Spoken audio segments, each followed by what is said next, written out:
দিন পরিশ্রম করে তারা এই দলটাকে চালিয়ে নিয়ে যাচ্ছে নিজের অর্থ দিয়ে, কারো চুরি করা টাকায় নাই। আর চোরগুলো কি করছে? মঞ্চে এসে বড় বড় কথা বলছে, বড় বড় ভাষণ দিচ্ছে, আমাদের একবার ভোটটা দাও, আমরা তোমাদের ভবিষ্যৎ গড়ে দেবো। কি ভবিষ্যৎ গড়ে দেবে? ওরা চুরি করা শেখাবে আপনাকে, আপনার অধিকার দেবে না, আপনার অধিকার হরণ করবে, আপনার সম্মানহানি করবে। কি করবে ওরা? আমরা এর আগেও দেখেছিলাম 2019 সালে এই যাদবপুর লোকসভায় একজন প্রার্থী দিয়েছিলেন এই শাসক দলে, মিমি চক্রবর্তী, জানেন তো সবাই? তাকে দেখতে পেয়েছিলেন একদিন? উনি হচ্ছেন অভিনেত্রী, ওনার কাজ হচ্ছে অভিনয় করা, টিকটক করা, শুটিং করা, পার্লামেন্টে গিয়ে কথা বলা নাই। আজকে দিনেও শাসক দল আবারও সেই একই কাজ করছে, একজন অভিনেত্রীকে এখানে পাঠিয়েছে যাদবপুরের ভোটটা নেওয়ার জন্য, বাংলার মানুষের অধিকার হরণ করার জন্য, লোকসভায় গিয়ে কথা বলার জন্য নয়, টিকটক করার জন্য পাঠিয়েছে। সেই জায়গায় আমাদের ইন্ডিয়ান সেকুলার ফ্রন্ট কি করেছেন? একজন আইনজীবীকে পাঠিয়েছেন যিনি সংবিধান নিয়ে মানুষের জন্য কথা বলতে পারে, বাংলার মানুষের জন্য লড়াই করতে পারে, যাদবপুরের মানুষের জন্য লড়াই করতে পারে।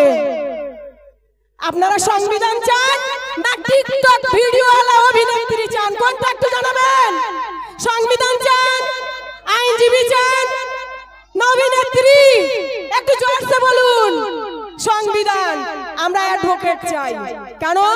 যে সময় এই 2021 সালে আমাদের উপরে রোলার চালিয়েছিল শাসক দল, যখন 23 সালে আমাদের উপর রোলার চালিয়েছিল শাসক দল, তখন এই অ্যাডভোকেট নূর আলম খান আমাদের জন্য লড়াই করেছিল কাশীপুর থানায়, মনে আছে আপনাদের?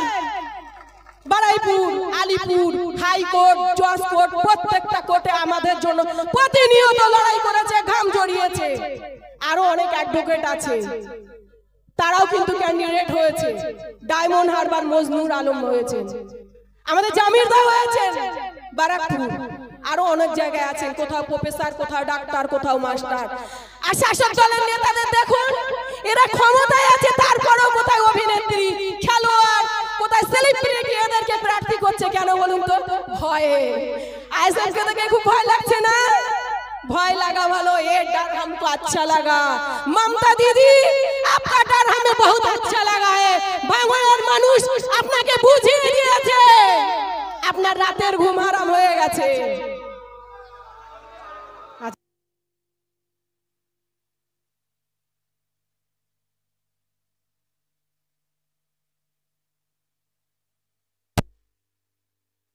খান মহাশয় উপস্থিত আছেন, আমাদের এই দক্ষিণ 24 পরগনা অর্থাৎ যাদবপুরের অবজারভার অনির্বাণ দা, আমার প্রিয় দাদা, টিকে মন্ডল থেকে শুরু করে আমাদের আরেকজন খুব জনপ্রিয় আমাদের রাজ্য সম্পাদক বিশ্বজিৎ মাইতি দাদা উপস্থিত আছেন।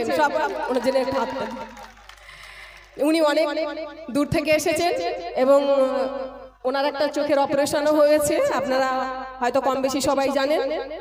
যাই হোক, সেই সঙ্গে উপস্থিত আছে আমাদের ভাঙড়ের সব লড়াকু নেতৃত্ব, অনেকেই আছে, সমিতি আছে, পঞ্চায়েত মেম্বার আছে, অঞ্চল সভাপতি, সম্পাদক থেকে শুরু করে কেশিয়ার সহ সম্পাদক, সহ সভাপতি এবং